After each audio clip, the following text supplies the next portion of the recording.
today's video, we're going to look at 3 stocks that I believe have great upside potential. Hopefully this week we'll see some sort of reversal on them and we'll be buying. So I thought I'd bring these to your attention. Yeah. Coincidence. Yeah. Coincidence. Yeah. Coincidence. Something that happens by chance, I think not.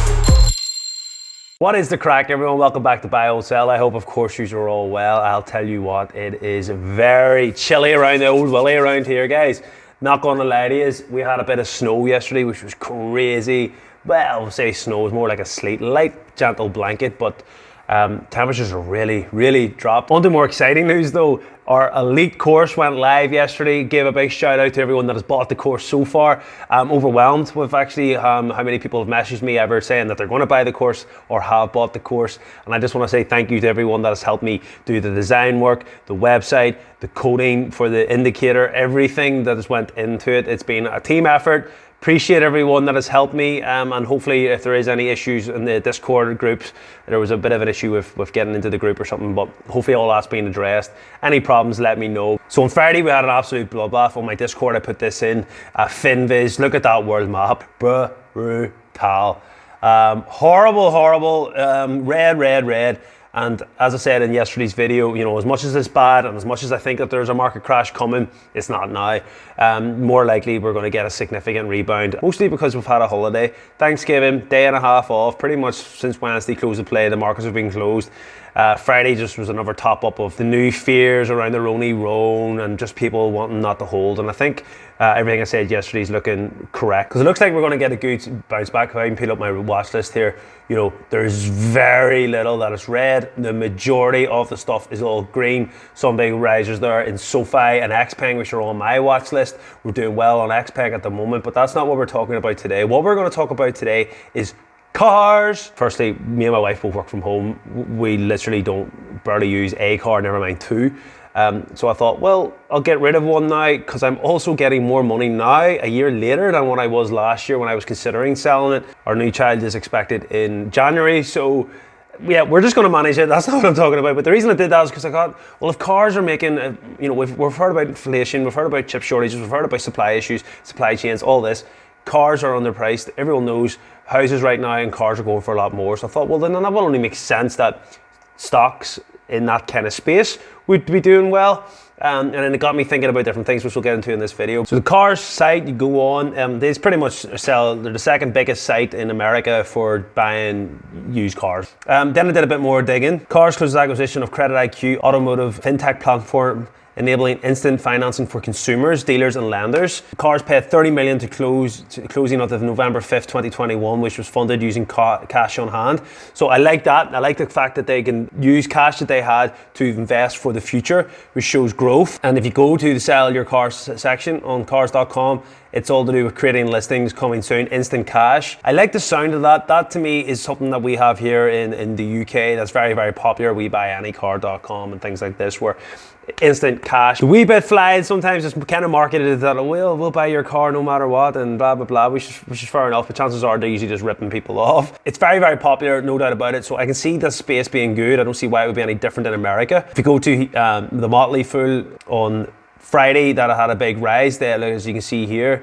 Well, Dow Jones average is dropping almost 1,000 points or 2.75%. Car stock is close soaring, and it was up about 19% on the day. So on the bloodbath that was out there, cars was doing extremely well. And the main reason being behind that is the stock will be added to the S&P Small Cap 600 Index, and it won't happen until December 2nd. So I can see things that are happening in the future that I like about cars. If you go to the price analyst, then what they're saying is roughly about a 25.87% upside on the average price.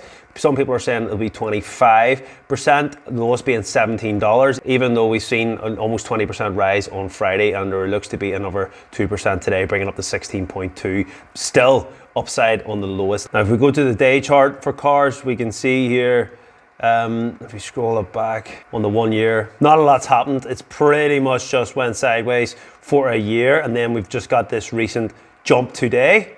which has really sent the RSI up. MACD's looking very good on the day chart, and we've had a buy symbol come in on the 23rd. Disclaimer, based on this news, based on the information, I'm going to be buying cars today. On the opening bell, I'm going in on cars.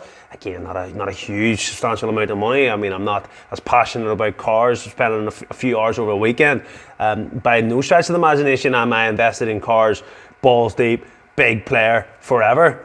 But I'm going to put a substantial amount of money in and we'll swing on the momentum. So that's cars. That drove me to Uber, if you excuse the pun.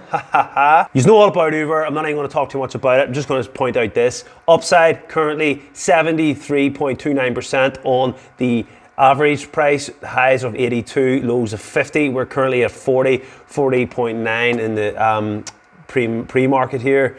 So that to me is a great upside. You will have to tread carefully with this because there's a reason why this stock has beat down so much. Now, if we pull out the chart on Uber, we can see that when it recovered quite well. And it did actually have a good run over the holiday period because maybe people were using cars or whatever. January, February, March, April. And then it's surprisingly over sort of the better months, if you want to say it, for car rentals, in my opinion, because you've probably got the likes of traveling and holidays and stuff. It actually dipped. But this is froth. This was that unnecessary extra over-the-top rebound that most stocks seem to have had in and around these dates. So I'm not put off by that. From the price it is now up to these kind of levels, you're looking in and around, a 50% upside. So I like that. I also like the fact that we're even on the side of the lowest. We are got potential good upside. Uber's going to be fine now. It's going to be one that I'm thinking, boom, jump on this. You'll get a huge big rise initially. I feel like that's more with the car situation. I'm not sure if we're going to get that with Uber. Uber is making my watch list because of the simple fact that I think there's a great opportunity for a rebound play. The COVID fears are pretty strong at the moment. You can see here where we're getting lows of a year ago. I'll probably have a little nibble in and around a sort of the $40 mark. Not going to go huge A and B all in style until we get the proper reversal we're looking for. The trend does not look too good right now, and don't forget you always should befriend the trend, but why not have a little nibble? So Uber's making my watch list for those reasons. Finally, the other one then, more so that Elon Musk has put this on the radar because of the deal that the Hertz are doing with Tesla. It's had a great run up, unlike Uber. It's actually been doing well recently, but we have seen the froth come off from the back of the news that came out, and that's when I sort of been waiting for it. If even you took it from the high of that one day, we are down 50% in less than in pretty much a month. From a more realistic price, we are down about 40%. So it has had a bit of a pullback on the back of all that news. What I like about this here is that we're above our 180-day moving average. We can see that we're looking like we're going to crawl above our averages. The MACD is looking good, RSI. So I'm keeping this one on my radar. Those that are bought the course will know exactly what I'm talking about here, what we're looking for. If this happens, we're buying and we're riding it up to the top, no doubt. If it doesn't happen, that's okay. We don't have to go chasing ones. We'll find ones. There's plenty on the watch list. What I do is I just go down this watch list every other day, find new ones, find new sectors, find things that are changing. And these are ones that I think could have potential. And the reason I like Hertz as well, because if we only go back to the 24th of November, about a week ago, car rental Hertz company is intending to repurchase all of its outstanding Series A preferred stock after emerging from bankruptcy. But if this was to pick up steam, this buyback would be phenomenal. Any more news even about the Tesla deal is going to push it on. So there's a few things there that I'm liking about Hertz, and we'll just see what way all this kind of develops over the course of the week, 2 months. And just to wrap up, the course is now live. If you are a newbie and have no idea anything about the stock game, this is the course for you. If you are at that stage and you do have a good idea, but you're sick of maybe holding or you don't know when to enter and exit a trade, on how to ride momentum, this is definitely the course for you. So check it out down below. There is a link. If you want to ask me further questions, add me on Instagram, add me on Twitter, directly message me. I have no problem to talk to anyone about that. The course has been designed by request. The course has been designed to help people. So hopefully that is the case. And if you're interested in just supporting the channel, you can do buy me a coffee. There's free links down there for all the crypto and your free stocks, and just by hitting the subscribe and like button, that really also helps the channel. Appreciate everybody, and I especially appreciate everybody that's helped me do the course, all the coding, everything that went into it. It really was a lot of effort over the last 6 months. I'm delighted to have that monkey off the back, and we can enjoy the festive period. I'll catch you in the next video, guys. Enjoy the rest of your day. Peace. Yeah. Coincidence. Yeah. Coincidence. Something that happens by chance, I think not.